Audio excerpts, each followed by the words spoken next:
বন্ধু, এই তোরা এবার বাড়িতে যা। আমাকে এবার বাড়ি ফিরতে হবে। হ্যাঁ হ্যাঁ, আমাকেও বাড়ি যেতে হবে। দেরি করলে মা বাবা আবার খুব বকাবকি করবে আমায়। এই চল না, দাদুকে একবার দেখে আসি। আজ কয়েকদিন ধরে দাদু কিন্তু বেশ অসুস্থ। তোর না হয় বাড়িতে কেউ নেই, আমাদের তো আছে। এই রোজ রোজ দাদুর কাছে কি করতে যেতে হবে? হ্যাঁ, দাদুর তো দুকুলে কেউ নেই, সে একা থাকে। আমরা দাদুর কাছে গেলে তার একটু ভালো লাগে, এই আর কি। আচ্ছা আচ্ছা, চল চল, একবার দেখি আসি।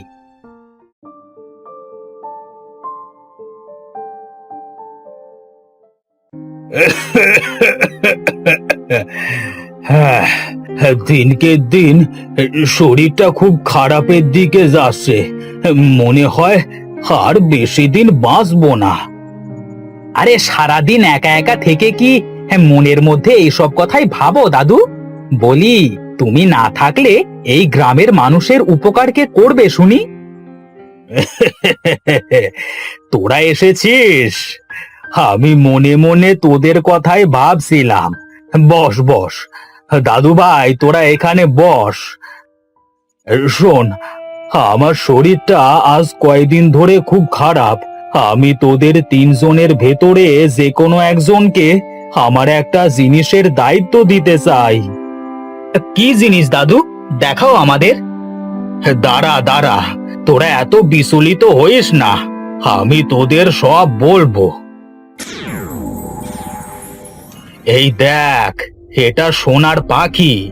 তবে যে সে সোনার পাখি না, এটা জাদুকরি সোনার পাখি। দাদু, হ্যাঁ তুমি এটা আমাকে দাও। আমি জাদু দ্বারা এই গ্রামের সবাইকে খুব ভালো রাখবো।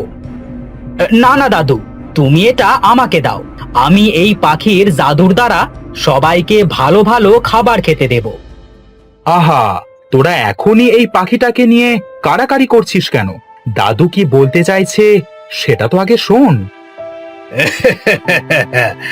শোনো তবে, তোমাদের একটা পরীক্ষা দিতে হবে।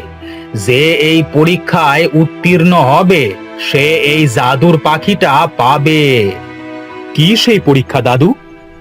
নদীর ওপারে যে মায়াবী জঙ্গলের ভেতরে তিনটে রাস্তা আছে, তোরা তিনজন তিন রাস্তায় যাবি। ওই তিন রাস্তার ভেতরে যে কোনো এক রাস্তায় আছে এই পাখির প্রাণ ভোমরা, একটা ছোট্ট প্রজাপতি। যে ওই প্রজাপতিটা নিয়ে আসতে পারবি সে এই পাখিটা পাবি। হ্যাঁ দাদু, এই পাখির প্রাণ ভোমরা তুমি দেখে নিও, আমি নিয়ে আসবো। না, আমি নিয়ে আসবো। যার কপালে থাকবে সেই পাবে। চল এবার আমরা গিয়ে খুঁজে দেখি। শোন, তবে সাবধান, এক রাস্তায় প্রাণভোমরা থাকলেও দুই রাস্তায় আছে মায়া। ওই মায়াবী জঙ্গলের রাস্তা মায়া দেখিয়ে তোদের অনেক কিছু দিতে চাইবে, কিন্তু তোরা যেন ভুলেও নিস না, তাহলে বিপদে পড়বি। এই নে, এই জাদুর শাবল তিনটে রাখ। এই শাবলটি রাস্তার মাঝে যেখানে মাটি এঁটে ধরবে তোরা সেখানে খুঁড়ে দেখিস।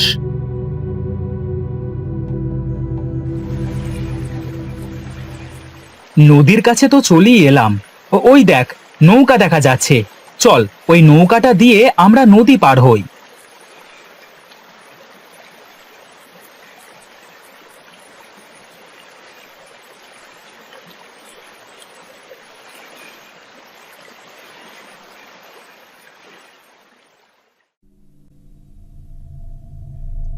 এই দেখ, এই সেই তিনটে রাস্তা। হ্যাঁ, দাদু মনে হয় এই রাস্তার কথাই বলেছে। আমি এই রাস্তায় যাব। আমি এই রাস্তায় যাব। নিশ্চয়ই এই রাস্তায় সোনার পাখির প্রাণ ভোমরা আছে।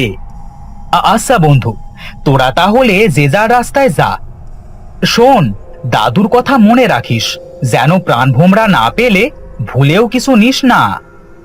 আমরা নেব না, তুইও যেন নিস না। যা তাহলে।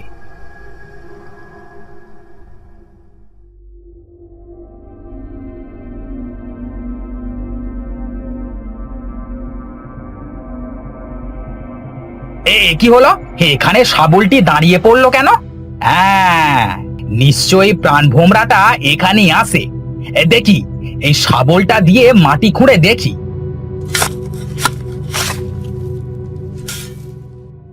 আরে, এত মোহর! এ তো সোনার মোহর। হ্যাঁ, সোনার মোহর সব তোমাদের জন্য। সামান্য একটা পাখির প্রাণ ভ্রমরা নিয়ে কি করবে?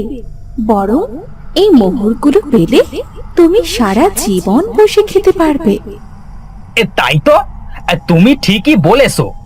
আমি বরং এই স্বর্ণের মোহরগুলা নিয়ে দাদুর কাছে ফিরে যাই।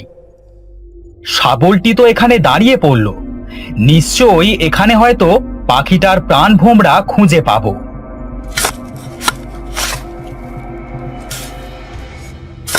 আরে, এত হিরে মুক্ত! হ্যাঁ, সব তোমার জন্য।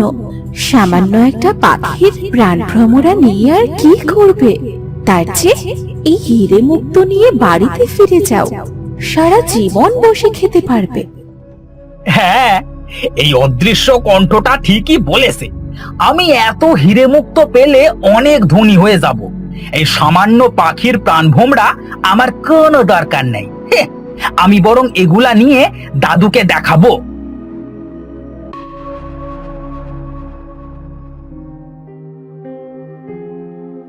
নিশ্চয়ই এখানে হয়তো বা প্রাণভোমরাটি আছে।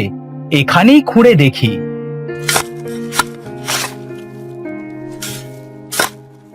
দাদু বলেছিল অন্য কিছুর লোভ না করতে। আমি বরং এই প্রাণভোমরাটাই নিই। সামান্য এই প্রাণ ভ্রমরাটা তুমি আর কি করবে ছেলে? তার চেয়ে বড় হিরে মুক্ত সোনা নাও, আর সারা জীবন বসে খেতে পারবে। না না, আমার সব কিছুই লাগবে না। দাদুর কথা মতো আমার এই প্রাণভোমরাটা হলেই চলবে।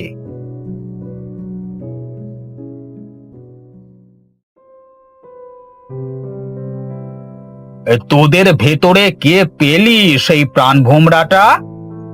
দাদু, এই তোমার ওই সামান্য প্রাণভোমরা নিয়ে আমি কি করব? আমি এই মায়াবী জঙ্গলে অনেক সোনার মোহর পেয়েছি। হ্যাঁ দাদু, তোমার সামান্য পাখির প্রাণভোমরা আমাদের আর কি বা দিত? সারা জীবন মানুষের সেবা করে দিন কাটাতে হতো। তার চেয়ে আমরা এই হিরে মুক্ত দিয়ে সারা জীবন আরাম আয়েশে দিন কাটাবো। দাদু, এই নাও তোমার প্রাণভোমরা। এই প্রাণভোমরার সাথে অনেক সোনা হিরে মুক্ত ছিল, কিন্তু আমি কিছুই নিইনি। তোরা কি সত্যি সোনা হিরে পেয়েছিস? আরে, বিশ্বাস না হলে দেখে নাও। ওরে বাবারে, এ তো সব সাপ! আমার সোনার মোহরগুলো সব সাপ হয়ে গেল কিভাবে? আমার হিরে মুক্তাগুলা সব গেল কোথায়? দাদু, দাদু আমাদের বাঁচাও দাদু! ওরে বাবারে, ওই সাপগুলা পিছু পিছু আসছে কেন? তোদের ওই সাপ তত সময় তাড়াতে থাকবে যত সময় না ওই মায়াবী জঙ্গলে তোদের রক্ত পান করতে পারবে। এই যে দাদু ভাই, তুই আমার পরীক্ষায় পাশ করেছিস। এই সোনার জাদুর পাখির যোগ্য একমাত্র তুই। এই পাখির কাছে তুই যা চাইবি তোকে তাই দেবে। সারা জীবন আমি এই গ্রামের মানুষের অনেক উপকার করেছি। তুইও যেন কোনোদিনও কাউকে খালি হাতে ফেরাস না। হ্যাঁ দাদু, আমি কোনোদিনও কাউকে খালি হাতে ফেরাবো না। এবার আমি মরেও যে শান্তি পাবো, কারণ এই জাদুর পাখিটার যোগ্য লোক খুঁজে পেয়েছি। দাদু, দাদু দয়া করে আমাদের ক্ষমা করে দাও। আমরা লোভে অন্ধ হয়ে গেছিলাম। হ্যাঁ দাদু, এই সাপগুলা যে আমাদের পিছুই ছাড়ছে না। দাদু, দয়া করে তুমি আমার বন্ধুদের ক্ষমা করে দাও। ওরা তো ওদের নিজের ভুল বুঝতে পেরেছে। তুই ওই জাদুর পাখিকে বল সাপগুলা উধাও করে দিতে। জাদুর পাখি, তুমি আমার বন্ধুদের এই সাপের হাত থেকে রক্ষা করো। হ্যাঁ, এখনই দিচ্ছি। এই পাখিটাকে তোরা সামান্য বললি? এই পাখিটা সোনা ও মণিমুক্তার পাহাড় দিতে পারে, বুঝলি? তোদের মন পরিষ্কার না, তাই এটা তোরা পেলি না। না হলে এই পাখিটা আমি তোদের তিনজনের হাতেই দিয়ে যেতাম। আমাদের আর সোনা দানার দরকার নেই, আমাদের বন্ধু পেয়েছে, এতেই আমরা খুশি। এখন থেকে আর কোনো দিনও কোনো জিনিসের প্রতি লোভ করব না। যা এবার তোরা তোদের নিজেদের বাড়ি ফিরে যা।